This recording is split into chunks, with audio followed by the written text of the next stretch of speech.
होली के दिन हमें किन किन बातों का ध्यान रखना चाहिए, इस प्रकार के बहुत सारी महत्वपूर्ण बातें हैं जो आज हम इस वीडियो में जानेंगे।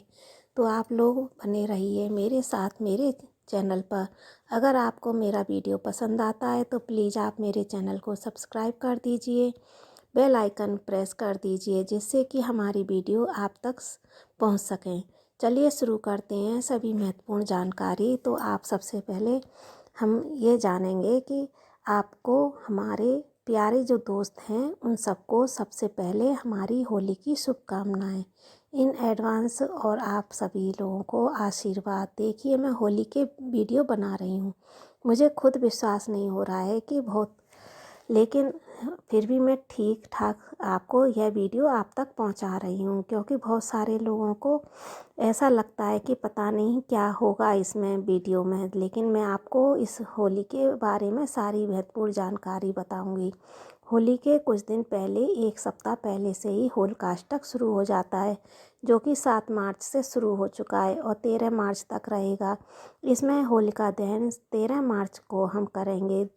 दिन गुरुवार के दिन होलिका दहन किया जाएगा, सभी लोग करेंगे।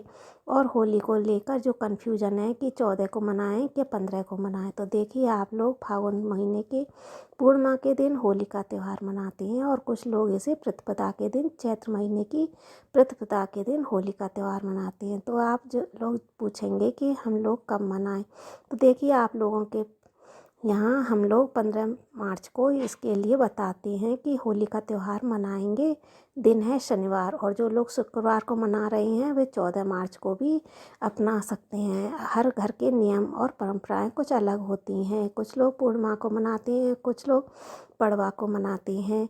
कुछ लोगों के बारे में ये है कि आसपास के लोग जैसा भी मनाते हैं उसी हिसाब से हम भी बना लेते हैं। पूजा पाठ तो आप सब लोग अकेले कर सकते हैं, मतलब दोनों दिन कर सकते हैं। जिस दिन भी पूजा पाठ अपने देवी देवताओं की पूजा वगैरह जो भी आपके यहाँ चढ़ता है, गुलाल भोग प्रसाद, वो आप अपने हिसाब से चढ़ाएंगे। तिथि के हिसाब से आपके घर में अगर 15 को है तो फिर आप वही हिसाब से मान लीजिए। अब हम आपको बताएंगे कि गुलाल वगैरह हम मंदिर में भी जाकर चढ़ाते हैं देवी देवताओं को, और पूरा पकवान जो भी आप लोगों ने बनाया है वह सब देवी देवताओं को चढ़ा दीजिए। एक चीज़ और हम बता देते हैं कि होली के दिन अधिक रात तक महिलाओं को घर से बाहर नहीं निकलना चाहिए, लड़कियों को भी बाहर ज़्यादा समय नहीं रहना चाहिए।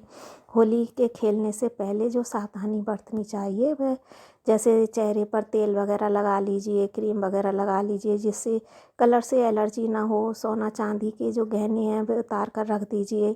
होली खेलनी चाहिए, इस सभी बातों का हमें ध्यान रखना चाहिए। होली खेलने में क्या होता है कि मन खराब हो जाता है, तो फिर इस बात का आप लोग ध्यान रखिएगा। बहुत सारी ज्वेलरी पहनकर मोहल्ले में इस तरह से ना जाइए, आप लोग समझते ही हैं। तो इन सभी बातों का ध्यान रखिए। अधिक रात तक बाहर नहीं रहना चाहिए। जो भी आप घर में पूजा पाठ जैसे भी चढ़ाया जाता है वह आप ज़रूर चढ़ाइए, करिए। अपने बड़ों का, अपने लोगों का गुलाल लगाकर आशीर्वाद लीजिए। यही सब कार्य होली के दिन करते हैं। तो होली के दिन आपके लिए हम जो वीडियो बना रहे हैं होलिका दहन, तो रात में ही कीजिएगा। 13 तारीख को, 13 मार्च के दिन गुरुवार को, तो आप लोग उसमें शरीर में उपटन वगैरह लगाकर उसमें भी बहुत से लोग जलाते हैं, इस तरह से जला दीजिएगा। जब भी आप देख लीजिए आपके आसपास रात में अधिकतर लोग खाना खाने के बाद भी ले जलाते हैं। किसी के यहाँ पहले पूजा करते हैं तब खाना खाते हैं। तो आप लोग देख लीजिएगा। हर महिलाएं ध्यान रखेंगी कि होली के दिन हमें अच्छे से अच्छे व्यवहार रखने चाहिए। पैरों में महावर लगा कर रखनी चाहिए, मेहंदी लगा के रखनी चाहिए। होली के दिन आप लोग नई साड़ी पहन सकते हैं। कुछ लोगों का यह पूछना रहता है कि साड़ी पहन सकते हैं कि बिल्कुल ऐसे ही पहन लेते हैं, तो कुछ दिन कोरी साड़ी पहने आप अच्छे से अपना त्यौहार मनाइए। अगर आपके यहाँ पीला सिंदूर वगैरह है तो वह भी कोई दिक्कत नहीं है, आप सिंदूर लगा लीजिए। और वगैरह जैसे भी भगवान की पूजा पाठ करते हैं, छारा नारियल चढ़ा के आप उनको दही बड़ा वगैरह जो भी आपके यहाँ चढ़ता है बनाते हैं वो आप खाते हैं। इन सबको ही उन्हीं का भोग लगाते हैं। इस तरह से हम आपको होली के दिन क्या क्या करना चाहिए, क्या नहीं करना चाहिए, ये सब आपको मैंने बताया है। मतलब कि भगवान का आशीर्वाद और बड़े लोगों का आशीर्वाद से मैं आपके लिए यह सब वीडियो बना के बता रही हूँ। आप 15 तारीख को हम इन्हीं सब सामग्रियों के बारे में आज मैं आपको इसमें बताऊंगी। जय श्री कृष्णा। ये जो नारियल होता है, यह एक पानीदार नारियल लेकर किसी भी पीड़ित बीमार है जो सही नहीं हो पा रहा है, उसके ऊपर से 7 बार 21 बार घड़ी की तरह क्लॉकवाइज दिशा में उसके ऊपर से वारेंगे और उसे होलिका की अग्नि में डाल देंगे, तो इससे संकट चला जाएगा।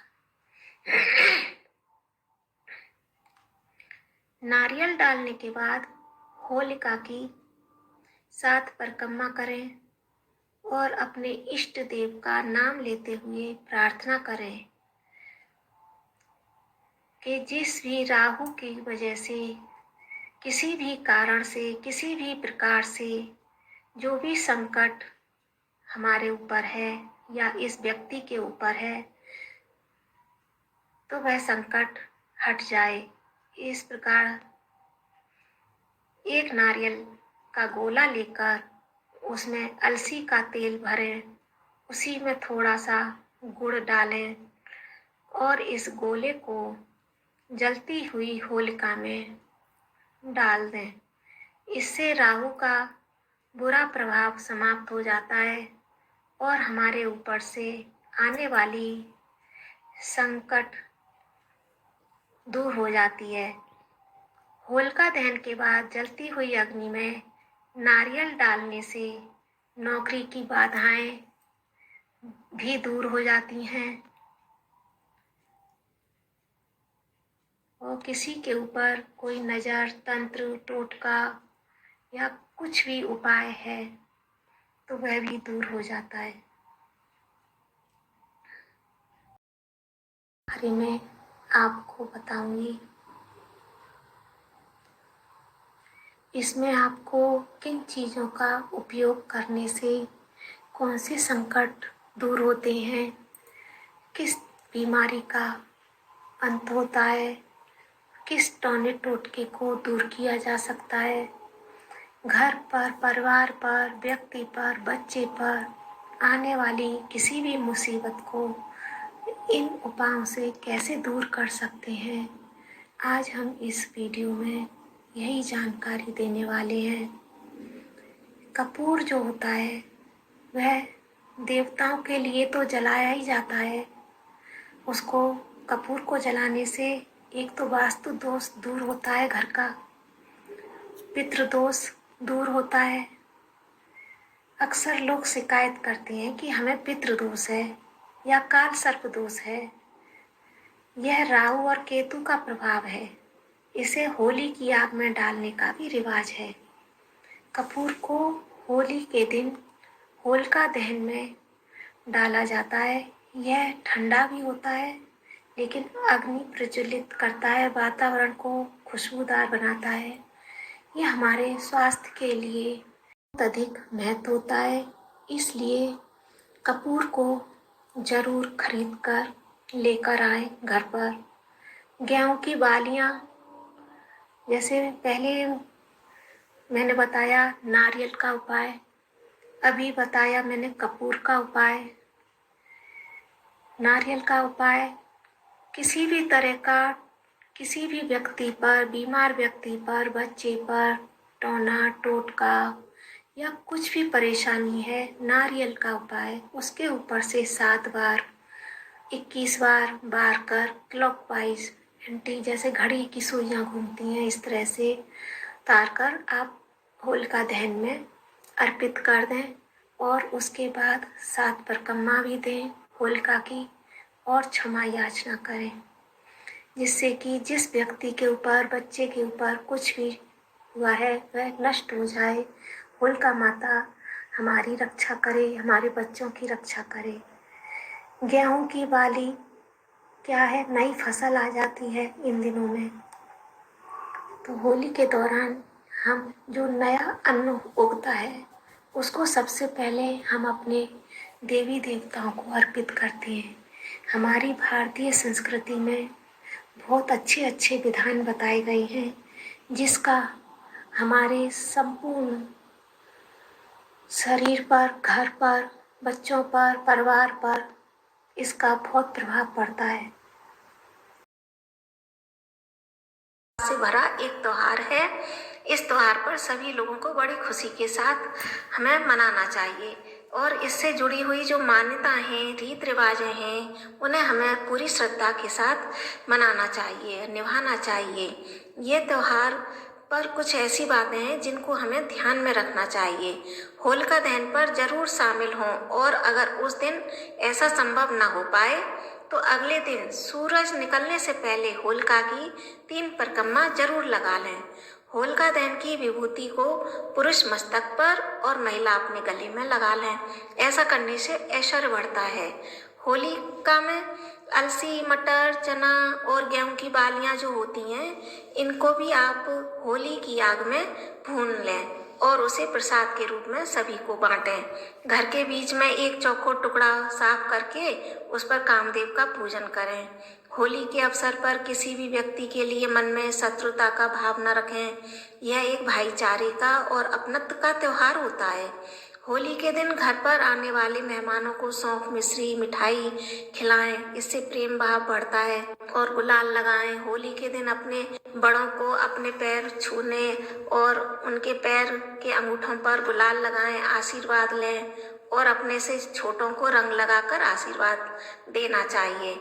होली के दिन अपनी जेब में काले कपड़े में पीली सरसों, लौंग, जायफल और काले तिल बांधकर रखें और जलती हुई होली में उन्हें डाल दें। ऐसा करने से आप पर लगी हुई नकारात्मक शक्ति जो होती है वो समाप्त हो जाती है। और होली के त्योहार पर आपको घर की सफाई अच्छी तरह से अवश्य कर लेनी चाहिए और साथ ही भगवान विष्णु के नरसिंह अवतार जो भी होते हैं, कृष्ण जी, विष्णु जी, उनकी अवश्य पूजा करनी चाहिए। ऐसा करने से आपको भगवान विष्णु की कृपा प्राप्त होती है। होलिका दहन के अगले दिन होलिका की राख अपने घर में अवश्य लाएं और उसे अपने घर के चारों कोनों में डाल दें। ऐसा करने से आपके घर का वास्तु दोष समाप्त हो जाएगा। और होलिका दहन की राख को अपने लाकर या आप जहाँ भी पैसे रखते हैं वहाँ अवश्य रखें। ऐसा करने से आपको कभी भी धन की कोई भी कमी का सामना नहीं करना पड़ेगा। अपने घर में गोबर से बने उपलों की जो होली अवश्य जलाई जाती है। ऐसा करने से आप पर सदैव भगवान का आशीर्वाद बना रहेगा। कुछ लोग ऐसे भी होते हैं जिन्हें होली खेलना पसंद नहीं होता है, लेकिन इस दिन ज़्यादा नहीं तो थोड़ा बहुत तो रंग जरूर लगाना चाहिए। इस दिन रंग खेलने से जीवन में खुशियाँ के रंग आते हैं और मनुष्यत दूर हो जाती है। ऐसा करने से घर से बाहर जाकर भी होली नहीं खेलना पसंद करते तो घर पर ही खेल लें। अपने परिवार के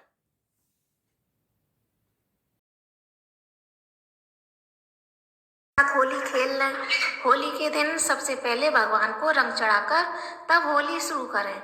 होली के दिन घर में मीठे पकवान जरूर बनाएं और पहले उसका भोग लगाएं भगवान को, फिर खुद खाएं और दूसरों को भी खिलाएं और बांटें। ऐसा करने से आपके जीवन में मिठास बढ़ेगी। होली के दिन हमको क्या नहीं करना चाहिए, अब हम इसके बारे में आपको इसमें बताने जा रहे हैं। इस अवसर पर होली के जो रंग होते हैं, अबीर, गुलाल, सुंदर रंगों के स्थान पर कुछ असभ्य मंदबुद्धि लोग जो होते हैं कीचड़, गोबर, मिट्टी व छूटने वाला पक्का रंग का प्रयोग करते हैं। इससे पवित्रता खराब हो जाती है और त्योहार में खुशियां खराब न करें। इसलिए इस अवसर पर गंदे और अश्लील मजाक भी नहीं करें। होलिका दहन पर गीले वृक्षों को काटकर अग्नि की आग में न जलाएं। ऐसा करने से कीमती लकड़ी का नुकसान होता है और पर्यावरण का भी नुकसान होता है। होली के दिन संपत्ति खरीदी हुई बेची नहीं जाती है, जो हो सकता है इससे आपको परेशानी हो सकती है। इसलिए जमीन लेने से पहले 10 बार जरूर सोचें। होली के दिनों में एक नए व्यापार और नई नौकरी शुरू नहीं करनी चाहिए। हो सके तो होली के बाद ही करना चाहिए शुरू। होली के त्योहार पर किसी व्यक्ति का न तो नामांकन करना चाहिए और न नाम बदलना चाहिए।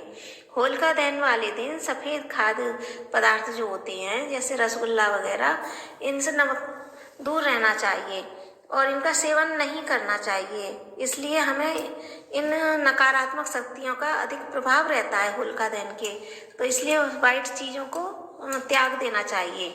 होली के दिन अपने सिर को ढककर अवश्य रखें। आप पुरुष हैं तो टोपी अवश्य लगाएं और महिलाएं हैं तो साड़ी का पल्लू सिर पर रखें। ऐसा माना जाता है कि होली के दिन बुरी शक्तियां सिर पर से शरीर में प्रवेश करती हैं।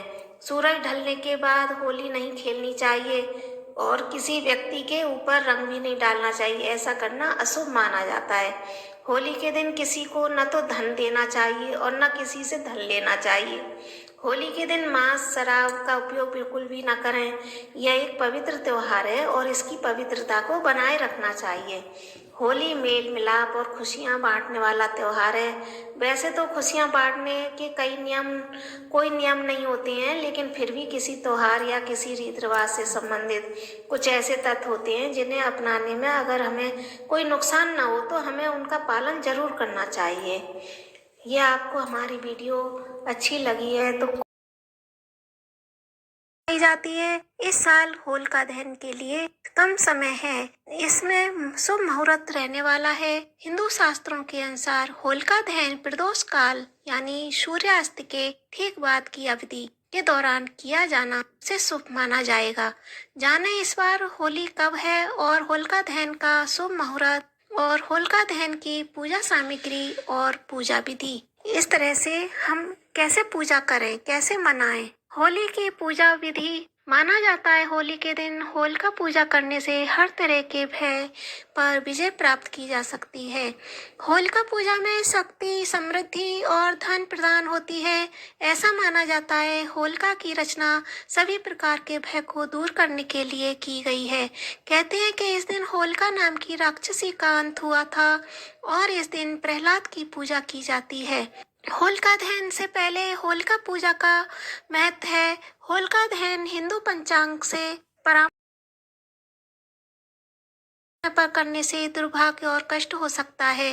अपने शहर के लिए होलिका दहन का उपयुक्त समय जानने के लिए अपने होलिका दहन का मुहूर्त देखें और पूजा सामग्री इस प्रकार है। पूजा के लिए निम्नलिखित सामग्रियों का उपयोग किया जाता है। 1 कटोरी पानी, गाय के गोबर से बनी माला, रोली, चावल जो टूटे नहीं होने चाहिए, अगरबत्ती, धूप, सुगंध, फूल, कच्ची सूत, धागा और हल्दी और मूंग की साबुत दाल, बतासा, गुलाल पाउडर और नारियल। साथ में गेहूं और चना जैसी ताजी फसलों की अनाज को पूजन सामग्री में शामिल किया जाता है। होलिका की स्थापना किस तरह से की जाती है? जिस स्थान पर होलिका रखी जाती है उस स्थान को गाय के गोबर और गंगा के पवित्र जल से धोया जाता है। बीच में एक लकड़ी का खम्मा रखा जाता है और गाय के गोबर से बने खिलौनों की माला या माला से घिरा होता है, जिसे गुलारी या भर भोलिए या बड़कुला के नाम से जाना जाता है।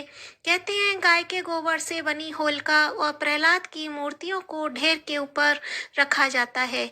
होलिका ढेर को गाय के गोबर से बने ढाल, तलवार, सूरज, चांद, तारे और अन्य खिलौनों से सजाया जाता है। होलिका दहन के दौरान प्रहलाद की मूर्ति निकाली जाती है। समय के साथ गोबर के 4 मनके के अलावा पहले से ही सुरक्षित रख लिए जाते हैं। एक पितर के नाम का, दूसरा भगवान हनुमान के नाम का, तीसरा देवी शीतला के नाम का और चौथा परिवार के नाम का सुरक्षित रखा जाता है। होलिका का दहन शुभ मुहूर्त किस प्रकार है? हिंदू पंचांग के अनुसार होलिका दहन 7 मार्च को होगा। प्लेट में रख लें। पूजा थाली के साथ एक छोटा सा पानी का बर्तन रखें। पूजा स्थल पर इस तरह से बैठ जाएं, या तो उत्तर पूर्व की ओर मुंह करके बैठ जाएं। अब दाहिने हाथ में जल, चावल, फूल और कुछ पैसे लेकर संकल्प लें। अब दाहिने हाथ में फूल और चावल लेकर भगवान गणेश का स्मरण करें। भगवान गणेश की पूजा करने के बाद देवी अंबिका का स्मरण करें। एक फूल पर रोली और चावल लगाकर अंबिका देवी को सुगंध के साथ अर्पित करें। अब मंत्र का जाप करते हुए भगवान नरसिंह का स्मरण करें। एक फूल पर रोली और चावल लगाकर भगवान नरसिंह को सुगंध के साथ अर्पित करें। अब भक्त प्रहलाद का स्मरण करें और एक फूल पर रोली और चावल लगाकर भक्त प्रहलाद को सुगंध सहित अर्पित करें। अब होली के सामने हाथ जोड़कर खड़े हो जाएं और अपनी मनोकामना पूरी करने के लिए निवेदन करें। होलिका को चावल, सुगंध, फूल, अटूट मूंग की दाल, हल्दी के टुकड़े, नारियल और भर भोलिए गाय के गोबर के बने हुए मालाएं जैसे गुलारी और बड़गुलाबी कहा जाता है अर्पित करें। होलिका की परिक्रमा करते समय कच्चे सूत के 3, 5 या 7 फेरे लगाए जाते हैं। इसके बाद होलिका की ढेरी के सामने जल का कलश खाली कर दें। इसके बाद होलिका दहन किया जाता है। आमतौर पर होलिका दहन के लिए सार्वजनिक अलाव की अग्नि को घर लाया जाता है। इसके बाद सभी पुरुष रोली का शुभ चिन्ह धारण करते हैं और बड़ों से आशीर्वाद लेते हैं। लोग होलिका की परिक्रमा करते हैं और अलाव में नई फसलें चढ़ाते हैं और उन्हें भुने हुए अनाज को होलिका प्रसाद के रूप में बांटा जाता है। अगली सुबह गीली होली के दिन अलाव की राख को इकट्ठा किया जाता है और शरीर पर लगाया जाता है। भस्म को पवित्र माना जाता है और कहते हैं कि इसे लगाने से शरीर और आत्मा शुद्ध हो जाती है। अलाव की राख के प्रयोग से ज्योतिष कई उपाय बताते भी हैं। तो दोस्तों, हमें पूरा विश्वास है कि आपको वीडियो पसंद आया होगा और जानकारी अच्छी लगी है। तो इस प्रतिक्रिया में आप वीडियो को लाइक करिए और अधिक से अधिक शेयर करिए और कमेंट में जय श्री कृष्णा लिखिए। मिलते हैं आगे आने वाली वीडियो में। धन्यवाद। जय श्री कृष्णा।